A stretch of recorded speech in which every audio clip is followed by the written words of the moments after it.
अस्सलामु अलैकुम वरहमतुल्लाहि वबरकातुहू। फर्स्ट ईयर उर्दू के तलबा, मैं डॉक्टर सईद आसिम आपसे मुखातिब हूँ। आज की इस मुख्तसर वीडियो में मैं आपको तीसरी शेरी इस्तिलाह मतला के बारे में चंद बुनियादी मालूमात फराहम करता हूँ। आप देख रहे हैं कि मतला के बारे में चंद अहम पॉइंट्स मैंने वाइट बोर्ड पर लिख लिए हैं। इनमें पहला पॉइंट है, मतला अरबी ज़ुबान का लफ्ज़ है। अगर सवाल इस तरह है कि मतला किस ज़ुबान का लफ्ज़ है, तो अरबी ज़ुबान वाला ऑप्शन दुरुस्त होगा।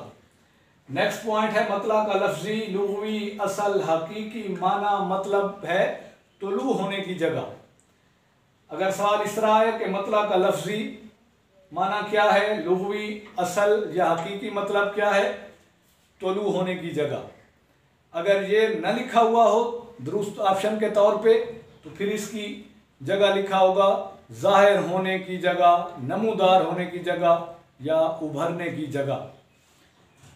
नेक्स्ट पॉइंट है, मतला का इस्तिलाही माना मतलब है कसीदे या गज़ल का वो पहला शेर जिसके दोनों मिसरों में शायर काफिया और रदीफ इस्तेमाल करे। इस पॉइंट को भी अच्छी तरह से नशीं कर लें, क्योंकि मतला का इस्तिलाही माना मतलब लफ्ज़ी लुग़वी असल या हकीकी माना मतलब से मुख्तलिफ होता है। इस्तिलाही माना यह है कि कसीदे या गज़ल का पहला शेर मतला कहलाता है, और उसकी दूसरी निशानी यह है कि उसके दोनों मिसरों में शायर काफिया भी इस्तेमाल करता है और रदीफ भी। अगर शायर गैर मुरद्दफ गज़ल कहे तो फिर दोनों मिसरों में काफिया इस्तेमाल होता है और काफिया पे ही शेर ख़त्म हो जाता है। इसी तरह नेक्स्ट पॉइंट है, मतला शेरी इस्तिलाह है। अगला पॉइंट है, अगर गज़ल में 2 या 3 मतले हों तो पहला शेर मतला, दूसरा शेर मतला सानी या हुस्ने मतला, और तीसरा शेर मतला सालिस कहलाता है। आमतौर पर शुआरा गज़ल में एक ही मतला कहते हैं, लेकिन अगर कोई शायर गज़ल के पहले 2 या 3 शेर भी मतला की तरह कह दे, यानी उन दोनों या तीनों शेरों में भी दोनों मिसरों में काफिया और रदीफ इस्तेमाल करे, तो फिर पहला मतला मतला अव्वल कहलाएगा, दूसरा मतला सानी कहलाएगा और तीसरा मतला मतला सालिस कहलाएगा। दूसरे यानी मतला सानी को हुस्ने मतला भी कहा जाता है। नेक्स्ट पॉइंट है, मतला गज़ल का नकीब होता है। नकीब का मतलब है नकब लगाने वाला या आगाज करने वाला।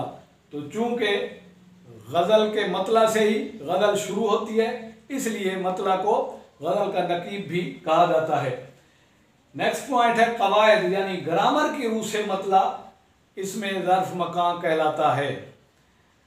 अगर ये सवाल पूछा जाए कि कवायद के मुताबिक या ग्रामर के मुताबिक मतला क्या कहलाता है, तो इसमें ज़र्फ मकान। नेक्स्ट पॉइंट है, मतला गज़ल के लिए ज़रूरी नहीं, इसके बगैर भी गज़ल मुकम्मल होती है। इसका मतलब यह है कि शायर अगर मतला न कहे तो भी उसकी गज़ल फ़नी लिहाज से या हयात के लिहाज से मुकम्मल होगी, क्योंकि मतला कहना शायर के लिए ज़रूरी नहीं।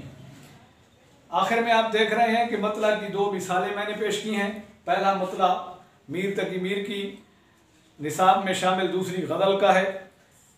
गुल को होता सबा करार ए काश, रहती एक आध दिन बहार ए काश। ये गज़ल का पहला शेर भी है, और इसकी दूसरी निशानी ये है कि इसमें दोनों मिसरे हम काफिया और हम रदीफ भी हैं। दूसरी मिसाल ख्वाजा हैदर अली आतिश की गज़ल से है। ख्वाजा हैदर अली आतिश की गज़ल का ये मतला है, ये आरज़ू थी तुझे गुल के रूबरू करते, हम और बुलबुले बेताब गुफ्तगू करते। तो इसमें भी दोनों मिसरे हम काफिया और हम रदीफ हैं। रूबरू और गुफ्तगू हम काफिया अल्फाज हैं और करते रदीफ हैं।